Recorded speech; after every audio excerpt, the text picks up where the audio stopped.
Hey guys, so with what's going on around the world right now, for example, Russia and Ukraine, should you stop investing your money right now? I know this is a time of uncertainty for many people when it comes to investing. What should you do exactly with your money? For today's video, I want to share my own perspective on how we are looking at investing our money at this very moment.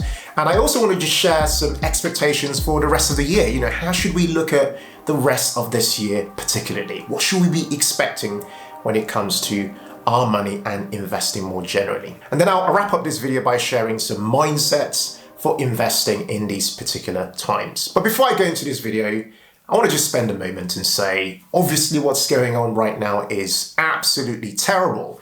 You know, I'm watching it just like you're watching it on your TV screens or on your mobile screens. And I just want to say, you know, complete heartfelt situation. Our heart, our prayers, our financial support go out to the people of Ukraine. In fact, we've been affected by this in an indirect way because we've got a team member who works for the Humble Penny who actually lives right now in Ukraine and has had to leave home and move 200 kilometers away, you know, to go and find a way of escaping some of what's been going on. So we've been watching this very, very closely. And again, our heartfelt support for anyone who's affected by this situation right now. But let's talk about investing, because we are all, whether we like it or not, being affected by this situation, either directly or indirectly, even here in the UK, and I'm sure in other countries as well. Markets have been very volatile and remain volatile. You can see on that screenshot, you can see there, around the 24th of February, you can see that dip, that decline, and then very weirdly, the very next day or a couple of days or so after, we started to see a rapid rise as a result. And I believe that bottom bit, the reason why we saw that happening is because people had experienced the peak fear, as it were. What people feared would happen eventually materialized. And in a weird way, the world, very bizarrely, the markets seem to have moved on. And you can see prices are still rising, although moving up and down. But we all know it's not business as usual, because let's be real, like we're seeing very unusual events happening around us, okay? And there's a lot of uncertainty about how this might play out for the rest of the year. I've had people message me either on WhatsApp or a DM going like, what do you guys think is going to happen? Like, should I stop my direct debit? Should I stop investing my money? That sort of stuff. Now, I can't give you specific financial advice, but I can share with you how we are approaching investing our money, which is why I'm making today's video, okay? So if you're loving the sound of today's video and what I'm going to be sharing, please hit the like button because that just helps to get this video promoted to other people and gives me a signal that you like the sort of videos that we're making on this channel. Okay, so this video is going to be split into three parts. Part one is going to be about the expectations for the year. I'm spelling out some of the key themes we might be expecting to almost unravel as the next few weeks and months pass by. Next, I'm going to be sharing my approach in these times to investing money. And then finally, in part three, I'm going to be sharing a summary of the mindset for investing your money in these times. All right, let's jump straight in. Okay, so here's part one, expectations for the rest of the year, okay? The very first point I want to talk about is the energy crisis, okay? So we've been experiencing here in the UK rises in energy prices, and everyone's been feeling the impact of that. Cost of living's been rising, that sort of stuff. And then, of course, we've had the current situation, Russia, Ukraine, that sort of stuff. And that's had a direct impact and made this situation even worse.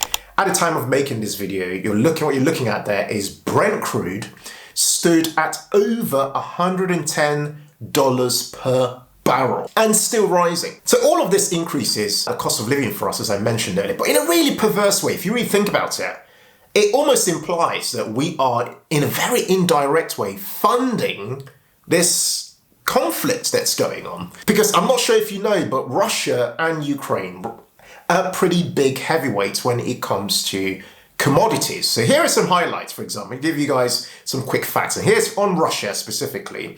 Russia is the third largest producer of oil after Saudi Arabia and the USA. It's the second largest producer of natural gas in the world, and around 53% of Russian crude ends up in Europe according to ING. So the effects on energy globally will be felt by everybody. Reading the recent reports, I've been seeing signs of companies and buyers who are starting to almost shun Russian oil, as it were, almost not trying not to buy, almost self-sanctioning, because the sanctions that exist right now aren't really, from what I understand, really targeting those commodities, as it were. But there is this self-sanctioning that's going on, which means that buyers who typically would buy from Russia, for example, are choosing not to buy from Russia. Now, I'm going somewhere with this, and you're probably thinking, what does that have to do with me? So people in the UK, for example, and I had to look this up to be absolutely sure, the UK gets less than 5% of its gas from Russia. So up on the screen is a graphic that I found courtesy of the BBC, where they've given us here a chart of where the UK gets its natural gas from. You can see there, a bit there where the UK gets its gas from in Russia. But the reason why this matters when it comes to our own cost of living is, you might be saying to yourself, well, actually, it's only less than 5%, doesn't really matter that much. But if you think about what's going on right now, this is self-sanctioning with all these various buyers from different countries starting to choose not to buy from Russia. So they were only getting in the UK only less than 5% from Russia.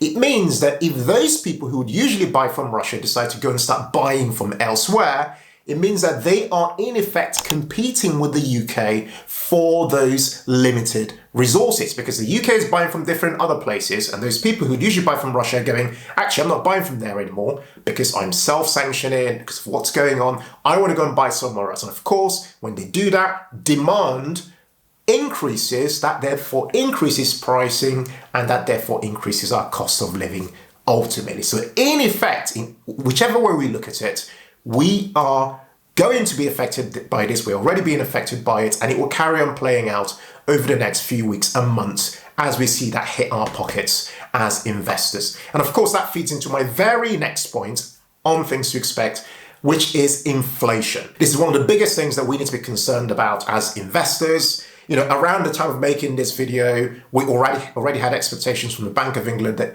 they expect inflation to be hitting around 7% this year. And this was even before the current situation. And now with all the things I've been mentioning to you, we expect inflation to be rocketing up. And of course, with inflation comes, again, that increase in the cost of living, which affects everybody, no matter who you are. Now, we've made a very specific video. If you're someone who's thinking about how you potentially might be able to deal with inflation and manage that or beat inflation, we made a specific video speaking to this, which I'm going to link to below and above for you to head over and watch that video. We did a really good job of trying to show you some practical things you can do to work towards trying to beat inflation in these times. And then I should mention that with inflation comes interest rates, and what's been going on all over the world and in the UK and the US, interest rates has been a huge conversation point tied to inflation. Naturally, obviously, if inflation goes up, typically you expect interest rates to rise to respond to that, to bring inflation down. But the people who make these decisions have been quite slow to respond, and this was even pre the situation that we're seeing right now with Russia and Ukraine. So if they've been slow to respond to raising interest rates as quickly as it's required to bring inflation down, then the chances are with this current situation, I personally, in the very short term, I don't see them suddenly starting to increase interest rates. They will need to eventually do it in the medium term because the rise in inflation will be far too high as a result of what's going on right now. So I'd probably say as investors in the very short term, I personally don't see interest rates suddenly going up. Definitely we'll see that happen in the medium term, but I should mention that this is something else we should be watching out for, tied to ever increasing inflation. All right, the third thing to watch out for this year is a potential decline in dividends. Okay, so 2020, we obviously had COVID, and with that came a decline in dividends. Then, 2021 came, we saw dividend payout increase, with the recovery and that sort of stuff. And 2022, all the forecasts I'd seen were that we'd see dividends continue to increase and that sort of stuff. There were very positive outlooks for dividends. Now, And this is before this event that we're looking at the moment actually unfolded. I went and looked at Janus Henderson Global Dividend Index, which is a really kind of something that a lot of people who are in the investing world read when it comes to keeping an eye on dividends. This report, you can see there to the very right-hand side, their predictions when it comes to annual dividends looking here globally, okay?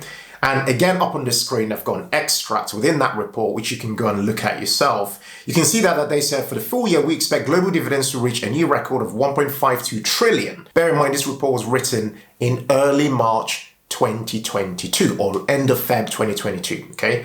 They said this equates to an underlying growth of 5.7% in 2022 with the headline increase lower at around 3.1%. So they're expecting, quite a decent increase in global dividends. But this was pre what's happened. In my personal opinion, I'm preparing myself as an investor to expect these dividends to be a lot lower, for these forecasts to be trimmed, because the world's changing. There's a lot going on. And I don't really see companies with rising prices of inputs and things like that, cost of raw materials, therefore paying out so much in dividends. I don't really see that happening. So I expect as an investor, and you should probably expect the same, that dividend payouts will likely be lower than has been forecasted. All right, so with those expectations out of the way, let's now look at part 2, talking about how you should approach investing in these times, okay? This is how I'm personally approaching it.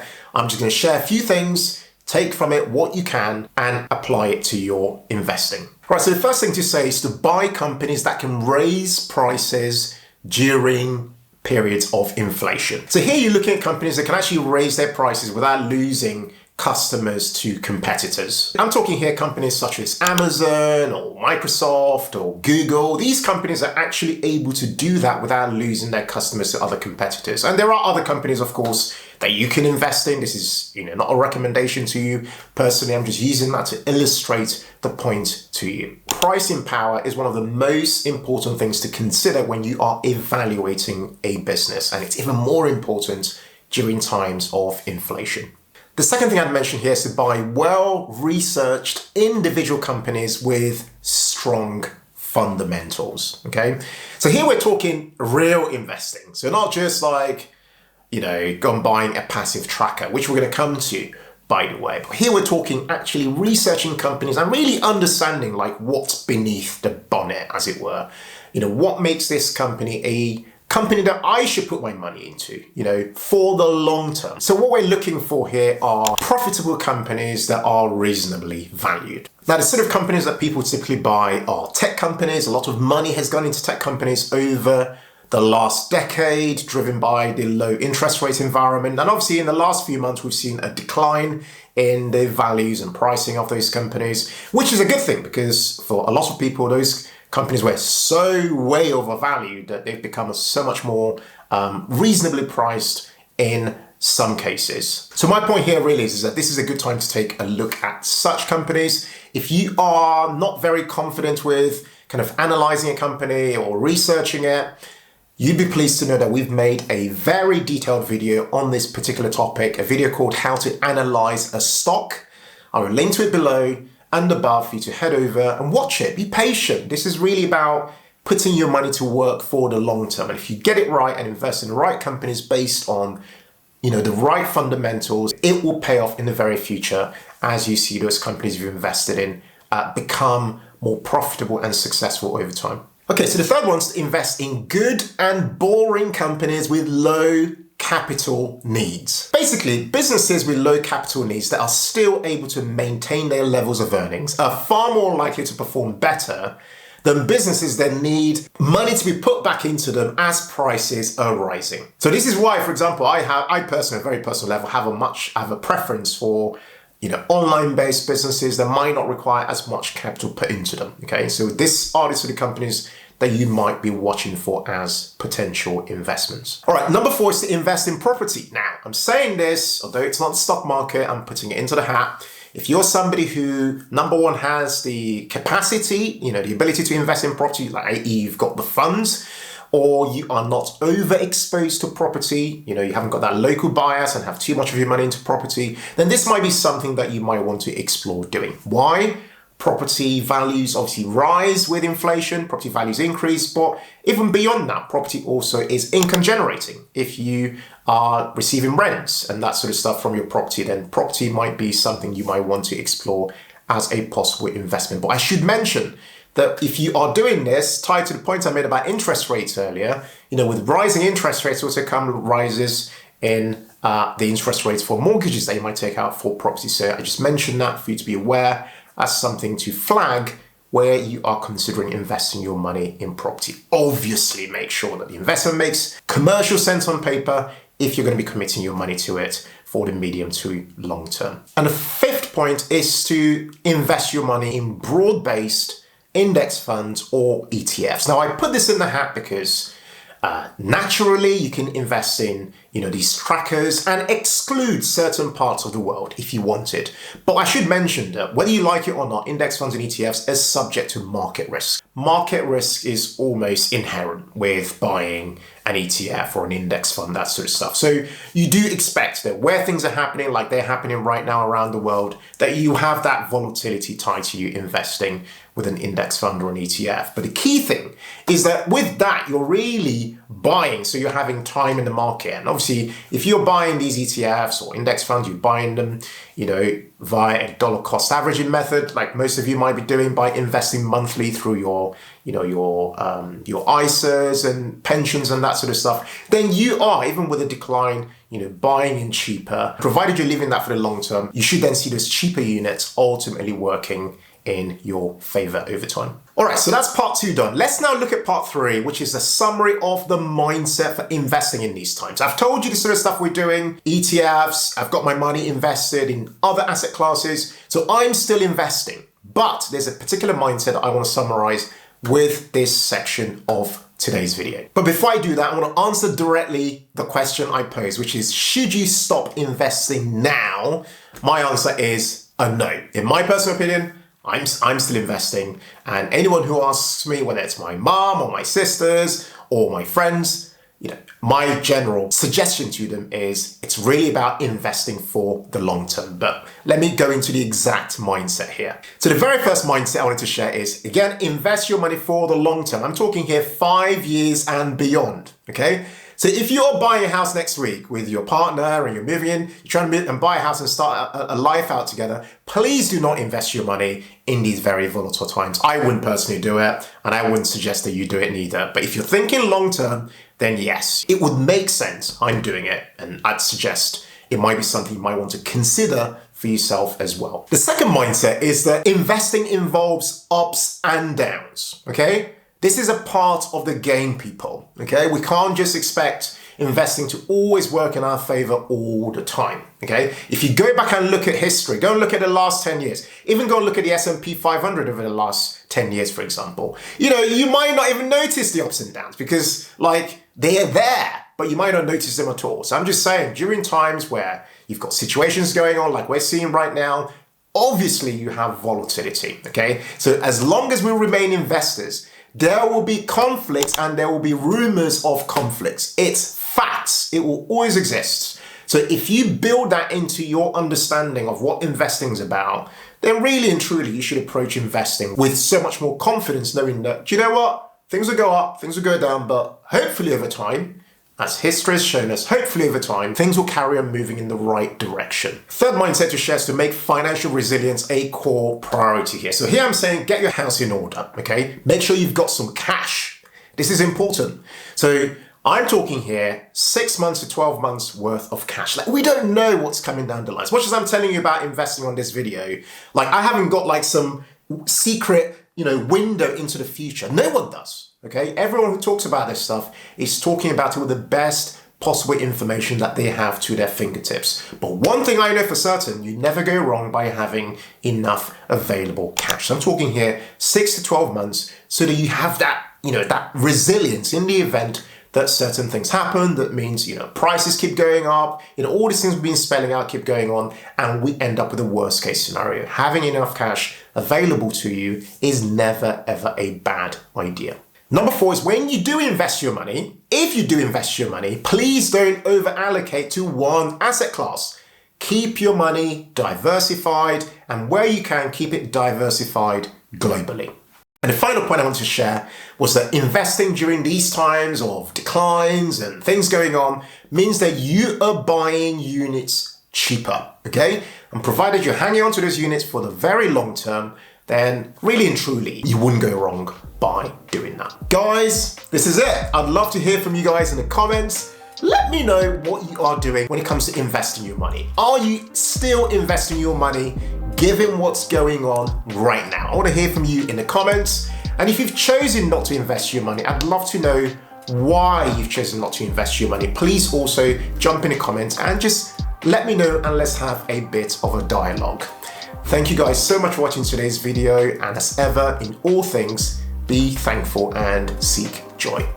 Take care, people, and bye for now.